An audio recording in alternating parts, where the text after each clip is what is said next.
Welcome back. Today we're going to go over skill number 3, delivering preferred outcomes.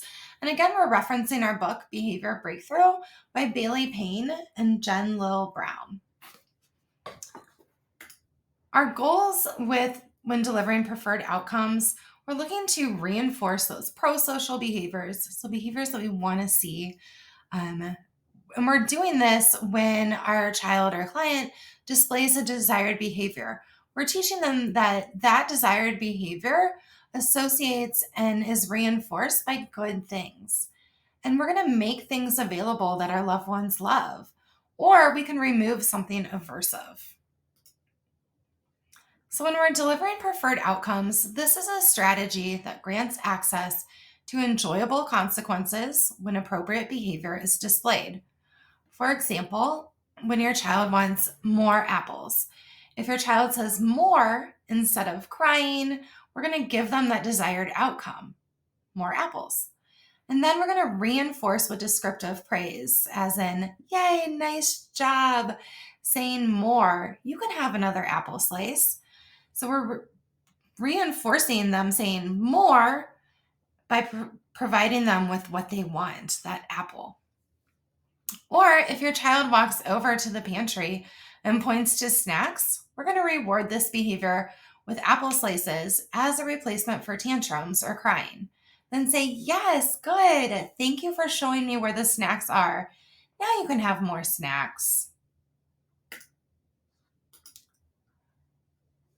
So if you're like most parents or educators, you're in the habit of delivering preferred outcomes whenever a child asks for them.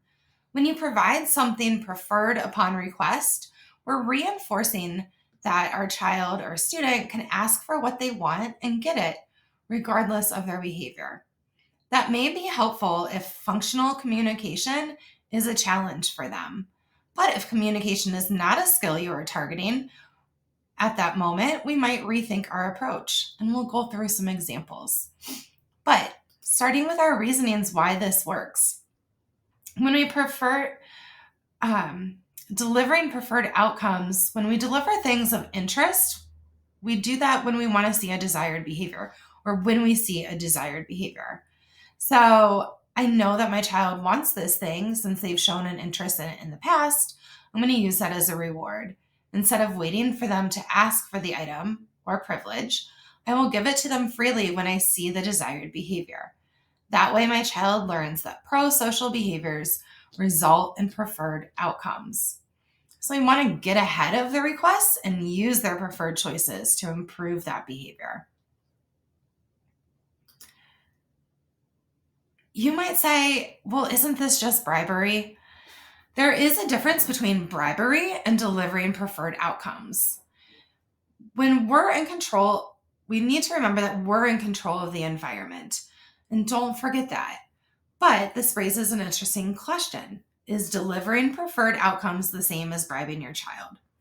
Delivering preferred outcomes and bribing a child seem similar because both involve offering something to encourage specific behavior. However, there are important distinctions between the two. When we're delivering preferred outcomes, we're seeking to increase behaviors that are already expected or desired. We're going to reward, and those rewards are given in response to an appropriate behavior or effort. And then we're going to focus on long-term results, turning desirable behavior into habits. Delivering preferred outcomes is something that we need to use consistently. And it recognizes that reinforcement is part of a larger strategy to support development and learning. Whereas bribes can lead to unfortunate consequences. They promote undesired behavior when a child gets their way through whining, demanding, crying, screaming, or other ways that they act out. In contrast, delivering preferred outcomes supports desired behavior.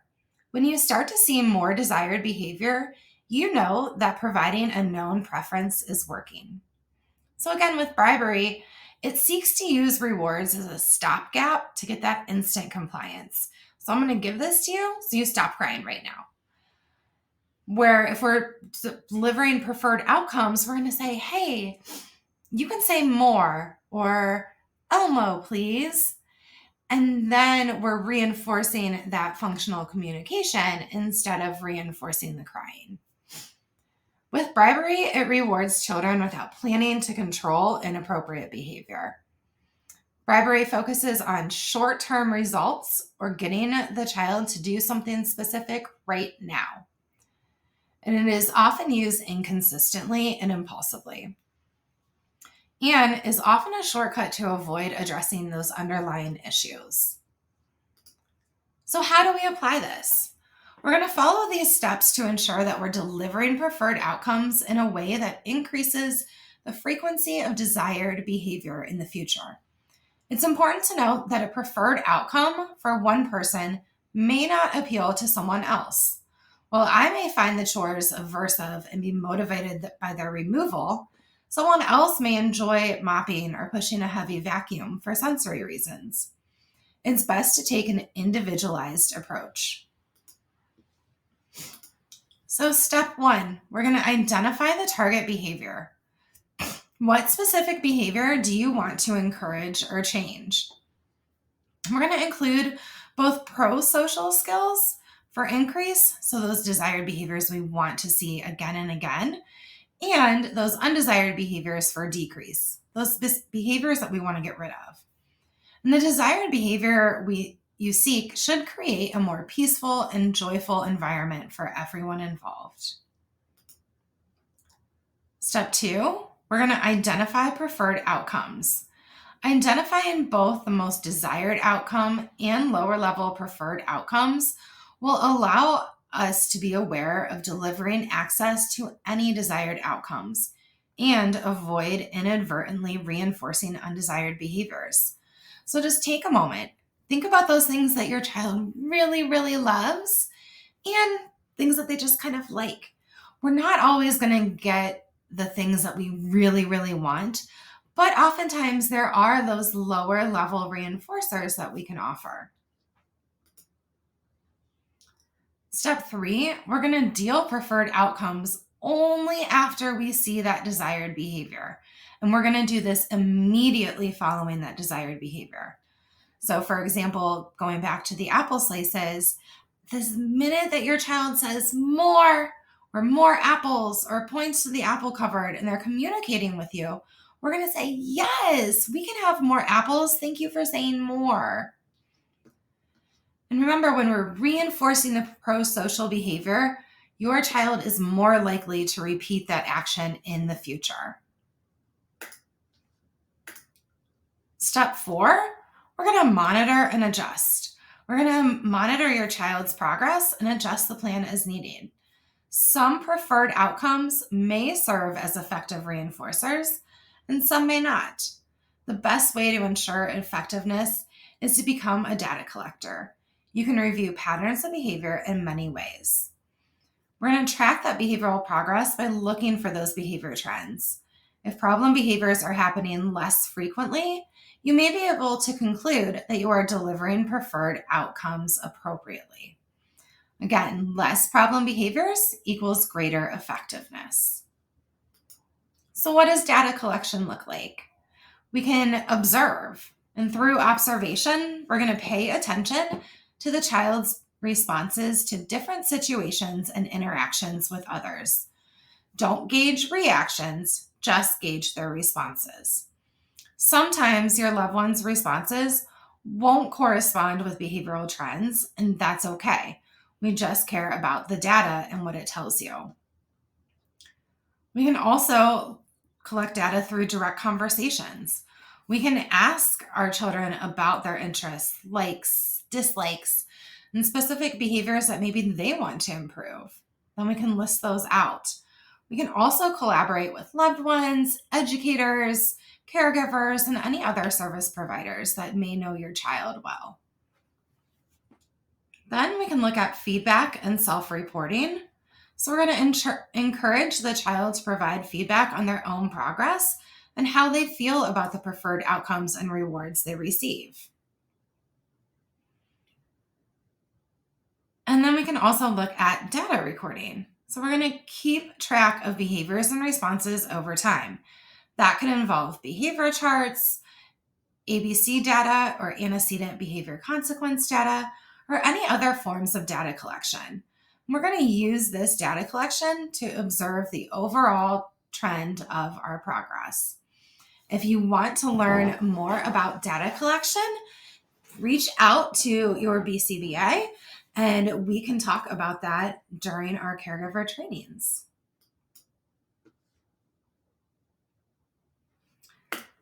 And then step 5, we're going to maintain awareness of preferred outcomes.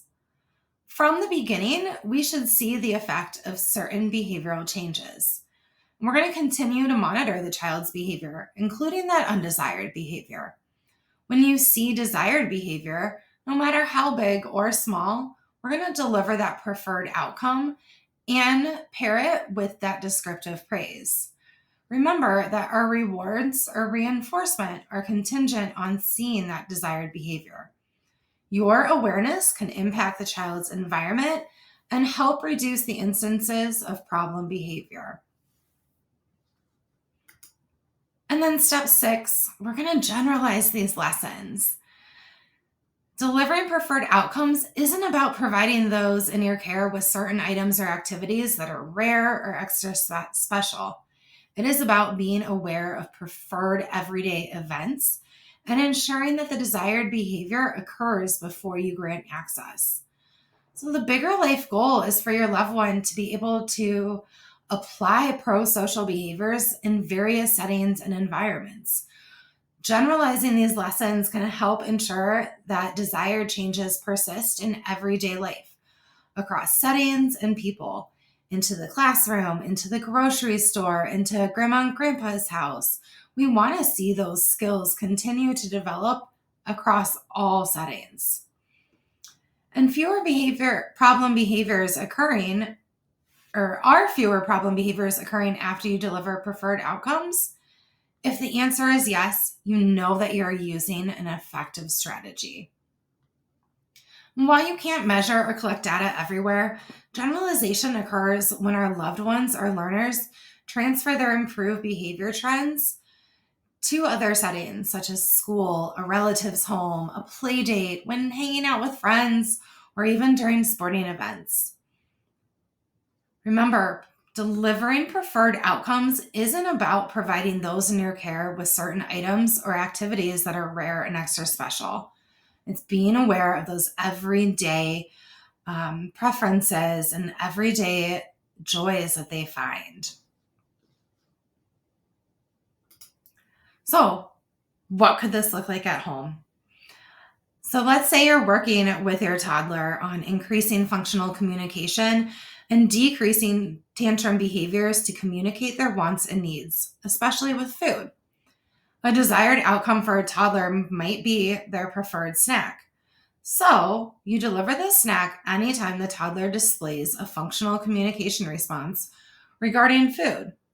So our target behavior is going to be increasing that functional communication, saying more, saying apple. And we're going to decrease tantrums. Our preferred outcome, using that communication response to request more. So this might look like saying, if they say more instead of crying, we're going to give them that desired outcome, the apple slice, and reinforce with descriptive praise. Yay, nice job saying more. Here's another apple slice. Or another example, if your toddler walks over to the pantry and points to the snacks, we're going to reward this behavior with the apple slice as a replacement for tantrums or crying.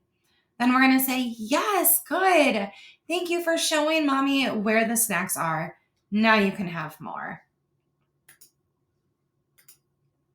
Another example could relate to completing homework. And we're always want to remember that we're going to follow things up with descriptive praise so that there are no doubts about what caused you to deliver the preferred outcome.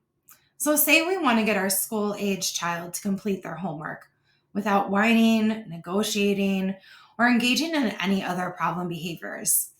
When we witness them sitting at the dining room table and working on their homework, or maybe they're correctly responding to their homework questions, we're going to deliver a preferred outcome. So this could look like, hey, let's go take a 10-minute break. You get to watch TV, or you can spend a few minutes on your iPad because you were so focused on your homework. Or you're working so hard on your homework. Would you like an extra slice of pie tonight?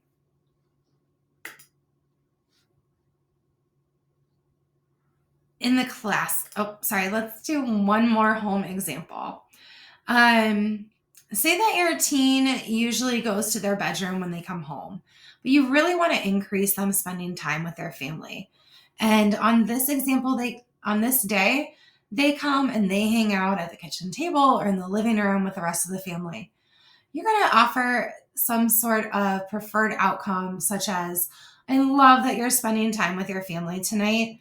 This weekend, would you like to go to the mall, or would you like to have a friend over? So again, we're looking at those preferred outcomes and reinforcing through descriptive praise that desired behavior that we wanted to see. In the classroom, we could look at a child with a target behavior that they need to increase raising their hand instead of blurting out. So that preferred outcome is going to be getting that adult attention and getting to share their ideas with the teacher and with the class. So when we're delivering the preferred outcome in descriptive praise, it can look like, thank you so much for raising your hand and waiting with your voice off. I would love to hear what you have to say. Or you may also want to reward them with free time to draw, or a few extra minutes of recess, or allowing them to be the teacher's helper. Again, individualizing that preferred outcome to your child. We can also look at maybe somebody's helping their peers in class. You can say, I saw you helping Taylor and I know it meant a lot to him. I want you to hang out here for a little bit and help me like you loved doing last week. So that preferred outcome, they loved hanging out and helping the teacher. Let me get you a hall pass so you can stay. Or for a child that loves spending extra time on their iPad, you can say something like, you can spend extra time on the iPad this afternoon.